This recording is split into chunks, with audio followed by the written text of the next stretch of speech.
Hi friends, I am Dr. Swapna Chekuri from Hyderabad Women and Fertility Center. Welcome to my channel.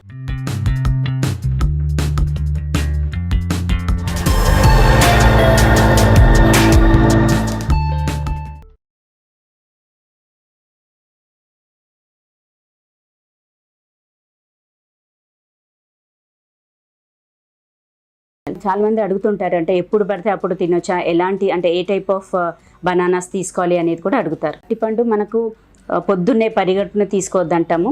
At the same time రాత్రి పడుకునే ముందలు కూడా వద్దంటాం. అది కాకుండా వేరే టైం, ఎనీ టైం, ఏ టైంలోనైనా తీసుకోవచ్చు.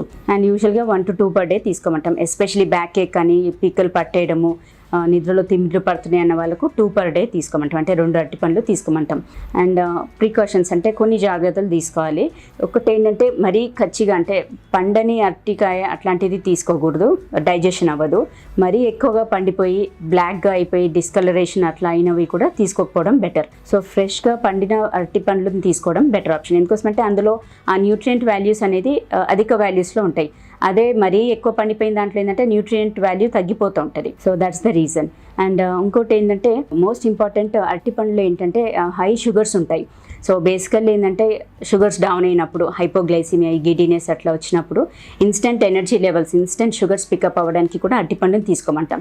అంటే యూజువల్గా ప్రెగ్నెంట్ లేడీస్ బయటికి షాపింగ్కి కానీ ఎక్కడన్నా కొంచెం టైం పట్టే చోట వెళ్ళినప్పుడు క్యారీ చేయమని చెప్తాం. అట్లీస్ట్ ఒక 2 నుంచి 3 అరటిపండ్లు దగ్గర పెట్టుకోండి అని చెప్తాం. ఇంకోసమంటే అది హైపోగ్లైసిమియా, ఈ గిడినెస్ అలా ఉన్న వాళ్ళకు ఇన్స్టెంట్ ఎనర్జీ కోసం అరటిపండు తీసుకోండి అని చెప్తాం. And there are some contraindications, అంటే అందరూ తీసుకోవడానికి లేదు, కొందరు మాత్రం అవాయిడ్ చేయాలి అరటిపండ్లు. ఎవరెవరు అంటే ప్రీ డయాబెటిక్ స్టేట్, అంటే already previous history of sugars, అంటే ప్రీవియస్ ప్రెగ్నెన్సీలో షుగర్ వచ్చిన వాళ్ళు, లేదు ఈ ప్రజెంట్ ప్రెగ్నెన్సీలో షుగర్ లెవెల్స్ బార్డర్ లైన్లో ఉన్నవాళ్ళు, లేదు ఆల్రెడీ డయాబెటిక్ అటాక్ అయ్యి టాబ్లెట్స్ వాడడము, ఇన్సులిన్ పైన ఉన్న వాళ్ళు కూడా అరటిపండుని బెటర్ టు అవాయిడ్. అండ్ కొందరికి ఎలర్జీ ఉంటుంది, అంటే అరటిపండు తినడం వల్ల వాళ్ళకు జలుబు రావడము, ఆస్థమాటిక్ అటాక్స్ అలా ఉంటాయి. అలా అలర్జీ ఉన్న వాళ్ళు కూడా బెటర్ టు అవాయిడ్. అండ్ ఏ రూపంలో తీసుకోవాలి అంటే డైరెక్ట్ అలాగే తీసుకోవాలా, లేకపోతే ఇంకా వేరే ఫామ్స్లో కూడా తీసుకోవచ్చు అని అడుగుతూ ఉంటారు. సో బేసికలీ మనకు ఫ్రెష్లీ రైపండ్, అంటే ఫ్రెష్గా పండిన అరటిపండు అనేది ఇట్స్ అ బెస్ట్. అంటే న్యూట్రియంట్ వాల్యూస్ చాలా బాగుంటాయి అందులో. మీకు ఒకవేళ అలా డైరెక్ట్గా తినలేము అన్నప్పుడు యూజువల్గా బనానా కేక్స్ చేసుకుంటారు, అండ్ బనానా మిల్క్ షేక్స్ చేస్తారు. ఆ రూపంలో కూడా తీసుకోవచ్చు. కాకపోతే అదేంటంటే మనకు ఆల్టర్డ్ ఫామ్స్, సో అందులో ఏంటంటే న్యూట్రియంట్ వాల్యూస్ కొంచెం తగ్గొచ్చు. సో వాటికంటే కూడా యాజ్ సచ్ ఫ్రెష్గా రైపన్ అయిన అరటిపండు తీసుకోవడం better option.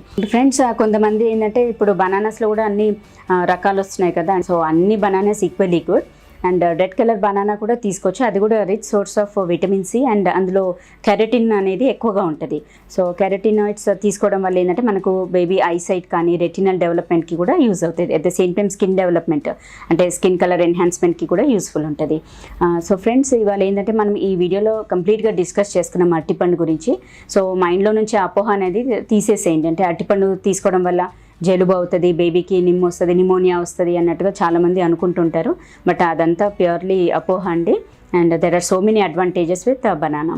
So friends, if you like this video, అంటే మనకి ఈ వీడియో ఇన్ఫర్మేటివ్గా అనిపించినట్లయితే please like my video and share with your friends and needy people, and keep in touch with us. Thank you.